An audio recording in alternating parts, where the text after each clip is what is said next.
Here is the cleaned and corrected version of your text with proper spelling, grammar, and clearer structure. I also separated the two news stories and the narrative section. Pitt County voters cast their ballots amid several key races. Greenville. Pitt County voters are making their way to the polls to let their voices be heard. I believe it's our civic duty to vote, and if we want to see change in this world, we have to make sure that we're showing up. Pitt County resident Ariana Niehaus has said, "As a new mom, I definitely want to make sure that my daughter sees that we want to make the world a better place, and we have to do that by voting."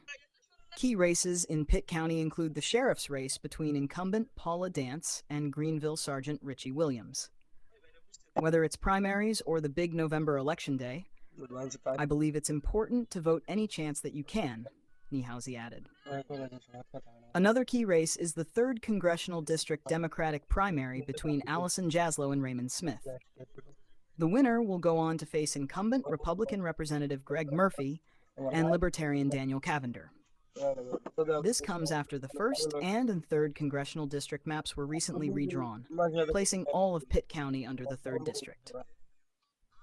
Voters at Pitt County polling places say casting a ballot is an important opportunity to influence county and state government. Make sure that you have your voice, because in this day and age, that's something that we have to stand for, making sure we protect our right to vote, Pitt County resident Megan Wilson said.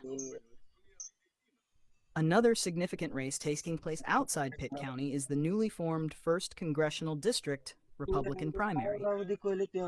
Voters will choose among 5 Republican candidates, and the winner will face incumbent Democratic Representative Don Davis and Libertarian Tom Bailey in the general election.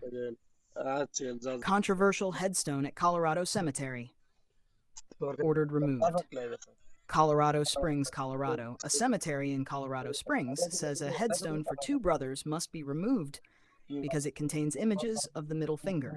Sisters Heidi and Holly Geschke and their families recently removed black tape that had been covering parts of the headstone. The tape had been placed there because the images were deemed inappropriate. The monument has stood at Evergreen Cemetery for about 5 years. To have a family come in after so many years and tell them that we have to redo this over again? Nobody wants to do that in the first place, Heidi Geschke said.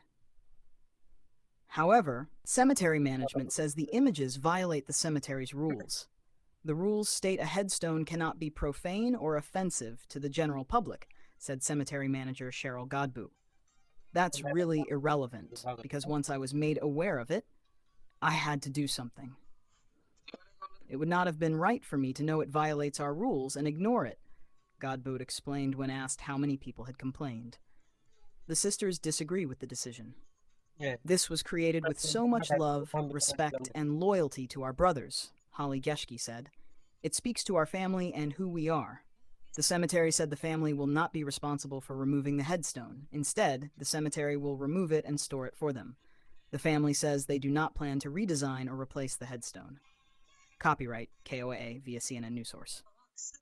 Narrative section. Story excerpt. She nodded, though fear still lingered in her eyes as I radioed for medical assistance, and calmly explained the situation. In the stillness of the night, my voice sounded unnaturally loud. When she looked back at me, I caught a faint glimmer of hope in her gaze. "Thank you," she whispered, exhaustion heavy in her voice. The soft hum of the engine filled the air, offering a brief sense of comfort amid the chaos. I kept a close watch on her, ready to provide whatever reassurance she might need. I shared the little information I had.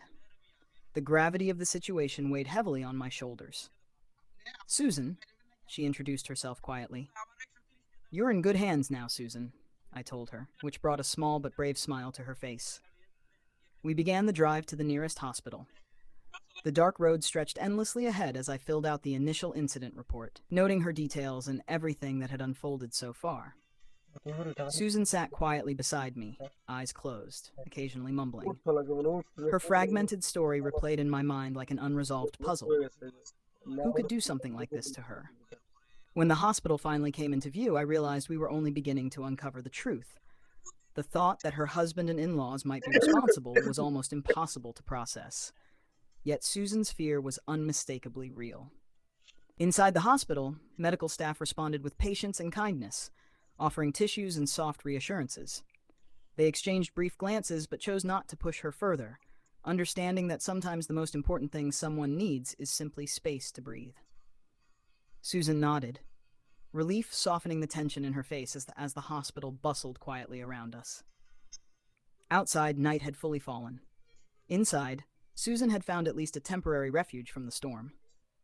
But for me, the questions had only just begun. If you want, I can also summarize the whole text in a few sentences, continue the Susan story like a thriller, rewrite it as a professional news article,